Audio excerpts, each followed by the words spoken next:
Assalamualaikum warahmatullahi wabarakatuh. Alhamdulillah, Alhamdulillah wassalatu wassalamu ala Rasulillah wa ala alihi wa sahbihi wa mawalah.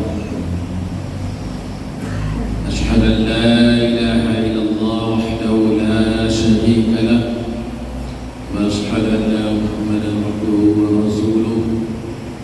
Allahumma salli ala Muhammad wa ala alihi wa sahbihi ajma'in. Amma ba'd. Bapak Ibu kaum muslimin dan muslimat, jemaah salat subuh yang dirahmati Allah Subhanahu wa taala. Alhamdulillah,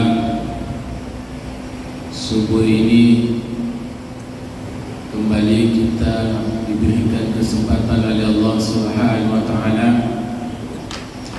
untuk kembali bisa memperbaiki iman, untuk kembali bisa memperbaiki amal lebih baik. Karena bagaimanapun setiap waktu yang kita jalankan sangat kita takutkan di hadapan Allah kalau waktu itu terbuang sia-sia atau waktu itu kita gunakan untuk bermaksiat atau waktu itu kita habiskan untuk tidak beribadah kepada Allah Subhanahu wa taala. Subuh ini kembali kita diberikan kesempatan oleh Allah bisa hadir di dalam masjid ini melaksanakan salat subuh. Salat merupakan kewajiban kita sebagai seorang mukmin. Inna salata kanat 'alal mu'minina kitaban mawquta.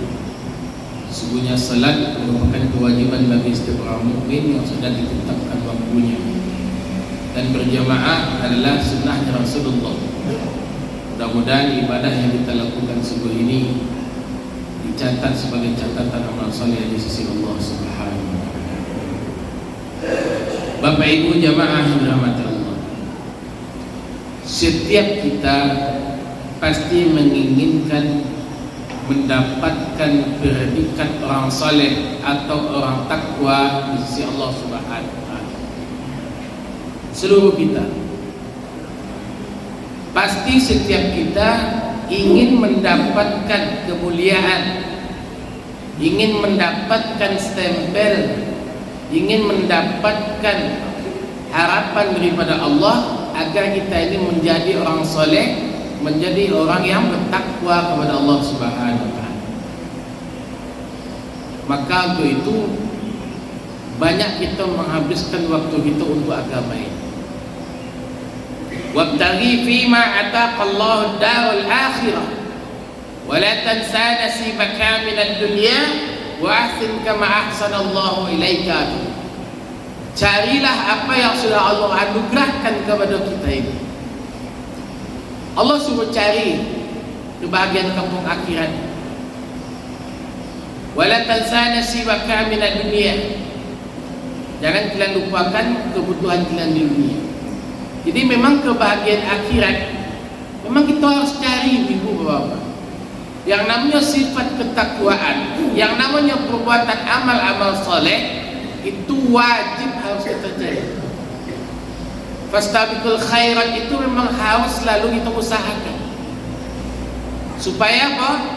Supaya kita mendapatkan kebahagiaan yang sesungguhnya, baik itu di dunia ataupun di akhirat. Mana dia ciri-ciri orang yang saleh atau ciri-ciri orang yang bertakwa kepada Allah Subhanahu wa taala? Ramadan sudah kita lewatkan, ibu-ibu dan bapak.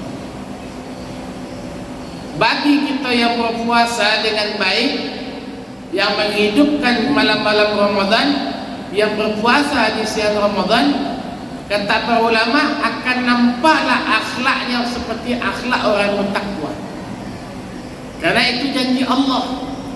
Orang yang berpuasa itu akan mendapatkan sifat takwa. Mudah-mudahan dia menjadi la'allakum tattaqun. Alhamdulillah Ramadan sudah kita lewatkan. Apa sifat takwa yang akan didapatkan bagi orang yang betul-betul berpuasa? masuk di bulan Syawal ini, ibu-ibu dan bapak-bapak nampak akhlak ketakwaan. Pertama, dia benci kepada yang namanya maksiat. Itu sifat orang bertakwa yang ketika dia melaksanakan ibadah puasa. Benci dan yang namanya dosa.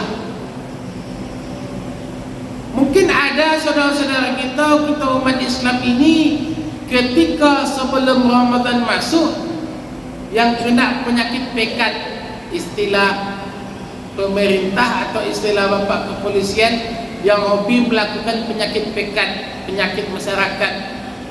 Innamal khamru wal maisir wal ansabu wal azlamu ritsun min amal syaitan. Yang hobinya minum khamar, yang hobinya berjudi, yang hobinya madu nasib, yang hobinya berkorban untuk berhala. Banyak perilaku-perilaku dosa besar sebelum Ramadan masuk dulu dia lakukan. Ketika Ramadan kemarin masuk dan dia melaksanakan puasa itu betul-betul dengan kerana ketaatan, mencari ridha Allah, maka insya Allah habis Ramadan timbul pendidikan, timbul tarbiyah pada dirinya, yaitu adalah bencinya dia terhadap maksiat-maksiat yang pernah dia lakukan. Tinggal maksiat-maksiat tersebut dia bersungguh-sungguh untuk meninggalkan, dan dia berusaha tidak lagi akan mengulangi maksiat-maksiat tersebut. Dulu masih hobi berjudi, dulu masih hobi minum khamar, dulu masih hobi segala macam, seluruhnya dia tinggalkan. Ini sifat orang bertakwa. Berarti insyaAllah dia menjadi hamba Allah, bukan menjadi hamba Ramadan. Ada manusia ini ketika Ramadan masuk dia menjadi hamba Ramadan, ya, seperti para artis, selebritis. Kalau ketika Ramadan datang, seluruh iklannya dihiasi dengan yang berbau Islami. Iklannya diawali dengan basmalah, pakaiannya tutup aurat, ya, segala bentuk kegiatannya berhubungan dengan yang Islam-Islam. Tapi Ramadan habis, kembali melakukan maksiat, aurat kembali terbuka, pakaiannya seperti tidak senonoh. Nah, itu contoh hamba Ramadan. Dia hanya takut kepada Allah di bulan Ramadan, tapi tidak takut di bulan-bulan lain. Orang yang bertakwa, yang memiliki sifat saleh menjadi hamba Allah, habis Ramadan nampak sifat ketakwaan, takut terhadap melakukan maksiat. Yang kedua, wahai kaum muslimin yang dirahmati Allah Subhanahu wa taala, sifat orang bertakwa yang kedua adalah memiliki sifat sabar dalam ketaatan. Baik itu sabar dalam melaksanakan ketaatan itu sendiri, ataupun sabar tidak menceritakan kebaikan-kebaikan yang tersembunyi. Jadi begini ibu-ibu dan bapak-bapak, mengapa sabar dalam ketaatan ini, kata para ulama, merupakan salah satu bentuk kesabaran yang paling berat dilakukan oleh umat Islam, yang paling berat dilakukan oleh kaum muslimin. Ketika kita mendapatkan musibah, sakit, ketika kita miskin, ketika kita diberikan musibah-musibah ujian oleh Allah, memang pada umumnya kita bisa melewatinya dengan baik. Bisa kita lewati semakin dekat kita kepada Allah. Yang paling berat yang kita jalankan adalah sabar dalam melakukan ketaatan kepada Allah. Baik itu ketika melakukan ibadah itu sendiri, atau sabar menahan mulut kita tidak meriakan, tidak menceritakan atau merasa ujub tentang amalan-amalan tersembunyi yang kita ceritakan kepada orang lain. Contoh, mungkin ketika kita belajar Quran, kita mungkin sudah bisa membaca Al-Quran itu dengan tenang, mengatur waktunya sehari setiap habis solat kita baca Quran banyak-banyak, atau zikir dan segala macamnya, ataupun solat, kita sudah mendapatkan ketenangan dalam ibadah. Ada ibadah-ibadah yang mungkin tidak diketahui oleh orang lain, seperti kita solat duha di rumah, kita solat witir di rumah, kita salat tahajud di rumah, atau kita bersedekah tanpa sepengetahuan orang lain. Dan kita sudah lakukan itu dengan tertib, dengan khusyuk. Maka kita juga diminta tuntut untuk bersabar, untuk menahan diri dari menceritakan apa semua tersebut dalam rangka untuk menyombongkan diri atau dengan sifat riya atau wujud. Ini yang beratlah ini. Terkadang kita sudah melakukan suatu amalan itu dengan baik, susah sekali kita untuk menahan diri kita untuk menceritakan kepada orang lain. Lepas lagi menceritakan itu dalam rangka ingin membanggakan amalan, ingin amalan itu disebut-sebut, ingin disebut menjadi orang-orang golongan orang-orang yang hebat dalam beramal. Tengok, saya itu semenjak habis Ramadan, solat duhanya tak pernah tinggal. Ya kan? Ditanya sama kawan, bang, abang ngapa ke masjid tiap pagi? Oh iya, saya semenjak habis Ramadan ni solat duha saya tidak mau tinggal. Tak sama dengan orang lain. Hati-hati ibu, ketika kita menceritakan kebaikan kita untuk rangka untuk ingin dipuji atau ingin dilihat oleh seseorang, maka amalan itu akan terhapus di hadapan Allah SWT. Maka kita, kalau bagi orang yang bertakwa, dia memiliki sifat sabar dalam melakukan ketaatan, dan dia sabar untuk tidak menceritakan kepada orang lain. Yang ketiga, ibu-ibu, bapak-bapak jemaah yang dirahmati Allah Subhanahu wa taala, sifat orang soleh, sifat yang bertakwa adalah mau membelanjakan hartanya di jalan Allah Subhanahu wa taala. Ya ayyuhalladzina amanu hal adullukum ala tijaratin tunjikum min azabin alim tu'minuna billahi wa rasulihi wa tujahidu fi sabilillah bi amwalikum wa anfusikum zalikum khairul lakum in kuntum ta'lamun. Allah katakan, maukah aku tunjukkan kepada kalian tijarah, jual beli yang menjauhkan kalian dari azab yang sangat pedih. Tu'minuna billahi wa rasulihi wa tujahidu fi sabilillah, yaitu berimanlah kepada Allah dan Rasulnya, ya, dengan harta dan diri. Jadi kemuliaan seseorang bertakwa kepada Allah tidak hanya cukup dengan ibadah kepada Allah saja. Ada orang rajin solat, ada rajin puasa, ada rajin duha, ada rajin baca Quran.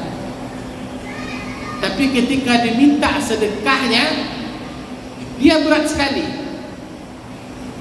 Diminta zakatnya, dia berat sekali. Diminta infaknya, dia berat sekali. Kalau bisa ibu-ibu, bapak-bapak, menyantuni fakir dan miskin itu tidak hanya sekali setahun dari zakat fitrah atau dari zakat harta.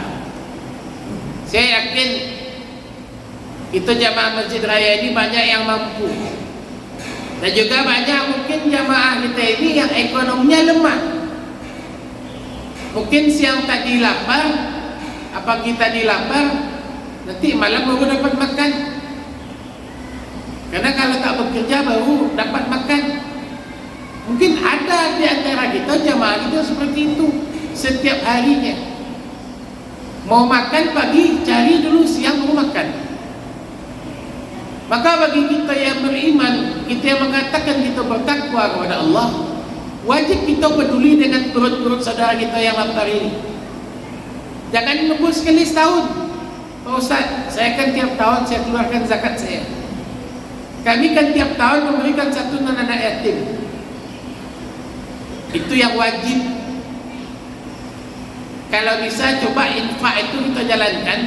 Sepakat kita jamaah bikin infak khusus untuk miskin. Jangan nunggu setahun. Kontak infak kita banyak, Pak.